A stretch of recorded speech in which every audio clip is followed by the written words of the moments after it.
Astrologer Suresh Babu గారు మనతో ఉన్నారు. గురువుగారితో మాట్లాడదాం. నమస్కారం గురుగారు. జై శ్రీమన్నారాయణ. గురుగారు, సెప్టెంబర్ నెల విశేషంగా కర్కాటక రాశి వాళ్ళకి ప్లస్లు మైనస్లు ఎలా ఉండబోతున్నాయి, ఏ విషయాల్లో వీళ్ళు ఎక్కువగా జాగ్రత్తలు ఉండాలి, గుడ్ న్యూస్లు అంటే వీళ్ళకి ఏం చెప్తారు ఈ నెల ప్రత్యేకంగా? కర్కాటక రాశి సెప్టెంబర్ మాసం ఎంత బాగుందో వినడానికి కూడా కదా, చెవులు వినసొంపుగా ఉన్నాయి. కర్కాటక రాశి అనగానే ఇక ఎదురు చూస్తుంటారు. ఎందుకంటే ఖచ్చితంగా కర్కాటక రాశి వారి గురించి కొన్ని ముందు అశుభాలు చెప్పాలి వీళ్ళకి.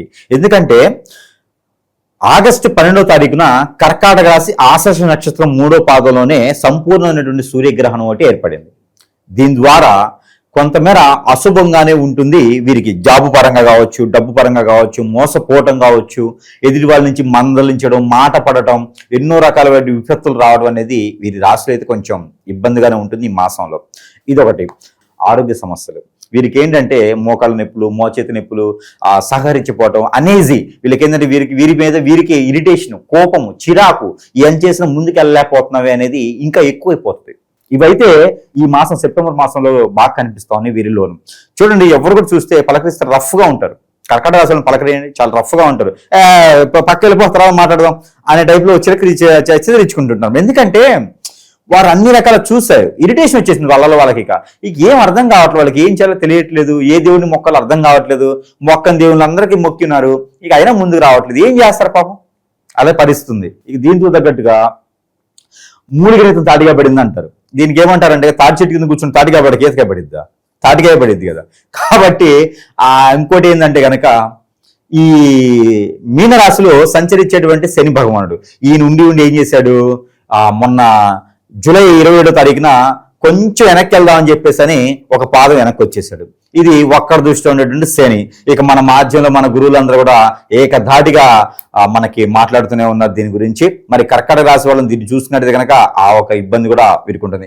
పోన్లే, ఈ రెండే కదా సమస్యలు, నవగ్రహాల చుట్టూ తిరిగేద్దాం, కొంచెం నవధాన్యాలు తీసుకెళ్లి ఆ శనీశ్వరుడు పోసేస్తే కొంచెం మన మీద దయదలుస్తాడు అనుకుంటారా? పక్కనే బుధుడు, ఈయన ఏం చేశాడు, నీచనకి వెళ్ళిపోయినాడు. బుధుడు నీచనకి వెళ్ళిపోయాడు. శుక్రుడేమో స్వస్థానంకి వెళ్ళాడు.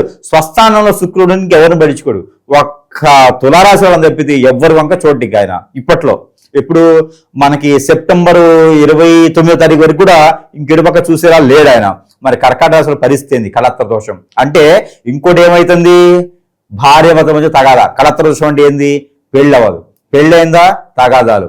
ఎట్లాంటి తగాదాలు తెలుసా? పాలు సరిగ్గా టైంకి తీసుకురాలా, పాలు పగిలిపోయినాయి, లేకపోతే బెల్లం ఇంట్లో అయిపోయింది, నిండుకుండింది, లేకపోతే నన్ను సినిమా తీసుకెళ్ళావని సినిమా తీసుకెళ్ళలేదు, శారీ చిరిగిపోయింది తీసుకొస్తానన్నావు. చిన్న చిన్న విషయాలు ఏమి లేని దానికి ఊరికనే గొడవలు.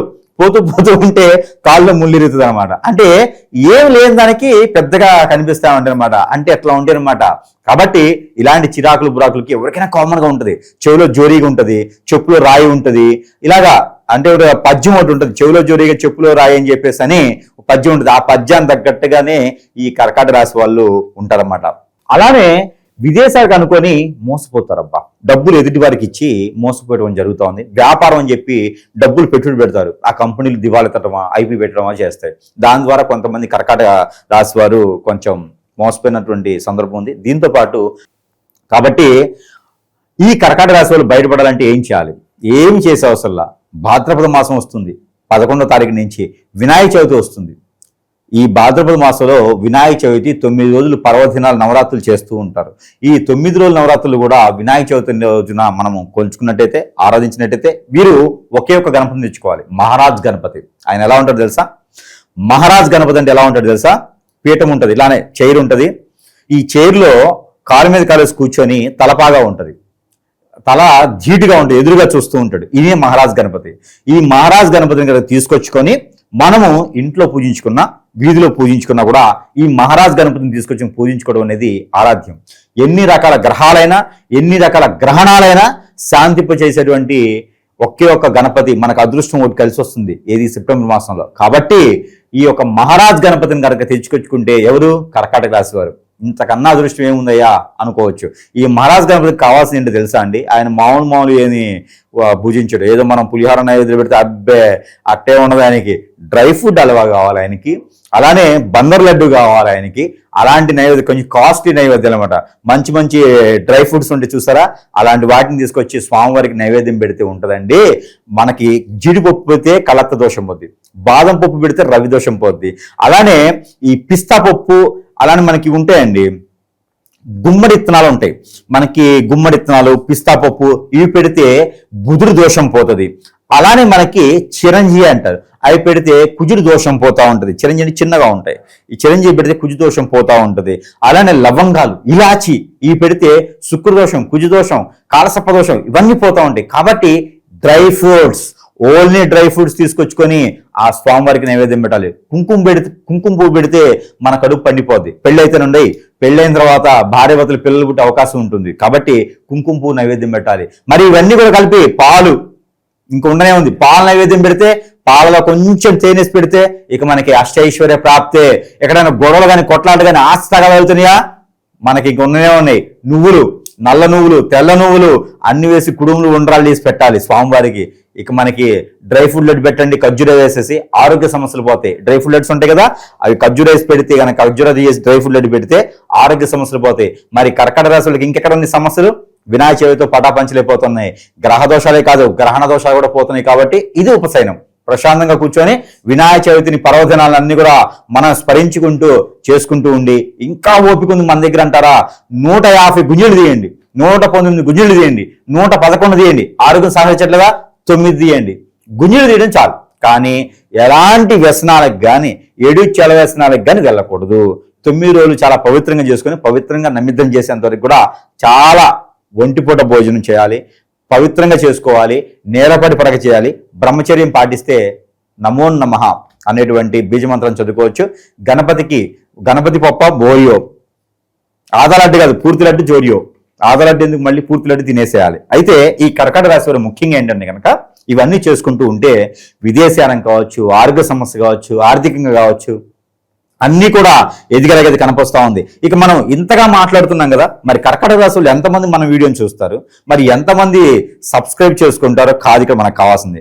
వీడియో చూసిన వారికి మన వీడియో వారికి ఉపయోగపడాలంటే మనం ఏం చేయాలంటే, ఏదో స్కోరింగ్లో వెళ్ళిపోతుంది సురేష్ గారి వీడియో చూడరు, అలాగా మన వీడియో చూస్తే పూర్తిగా చూస్తారు. అలాగా 50 లక్షల మందికి పైచినుకు కూడా ఈ రోజున మన వీడియోలు చూసి కాదు, మన దగ్గరికి ఆచరణ చేసి వారు మంచి లాభం పొందారని మనం చెప్పుకోవచ్చు. కాబట్టి ఇలాంటి వారు ఎవరైనా ఉన్నారంటే కనుక నమ్మకంతో రండి, నమ్మకంతో పని చేసుకొని వెళ్ళిపోవాలి. అంటే వారి మీద ఎలాంటి చెడుకరే జరిగినా కూడా ఆ చెడుకరే పోయేలాగా మన దగ్గర ఈ రోజున మంత్రము, తంత్రము, యంత్రము, యాగము, హోమము, యజ్ఞము ఇవే కాకుండా ఎన్నో రకాల అగ్నిహోత్రాలు ఉన్నాయి. అగ్నిహోత్రం ద్వారా వారికి మంచి చేసేటువంటి తరుణం ఉంది.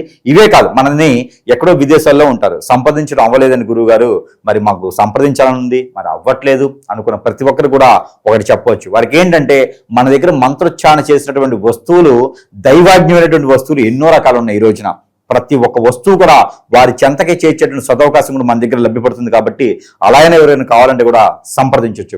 అలానే ఇటీవల మరొకటి ఏంటంటే కనుక ఒక చిన్న ప్రతిపాదన ఉంది.